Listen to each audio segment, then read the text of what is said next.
BNP চেয়ারপারসনের উপদেষ্টা এবং বীর মুক্তিযোদ্ধা অ্যাডভোকেট ফজলুর রহমানের দলীয় সব পদ 3 মাসের জন্য স্থগিত করেছে বিএনপি।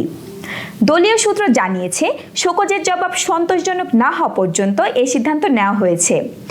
আজ সন্ধ্যায় বিষয়টি গণমাধ্যমকে নিশ্চিত করেছে বিএনপির কেন্দ্রীয় দপ্তরের এক দায়িত্বশীল নেতা। চিঠিতে বলা হয়েছে, গত 24 আগস্ট ফজলুর রহমানকে কারণ দর্শানোর নোটিশ দেওয়া হয়। তিনি লিখিত জবাব না দিয়ে সময় বর্ধিত করার আবেদন করেন।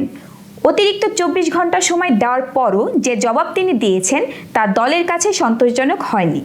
তবে মুক্তিযুদ্ধে তার অবদান বিবেচনায় কঠোর ব্যবস্থা না নিয়ে প্রাথমিক সদস্য পদ সহ সব পর্যায়ের পদ 3 মাসের জন্য স্থগিত করা হয়েছে।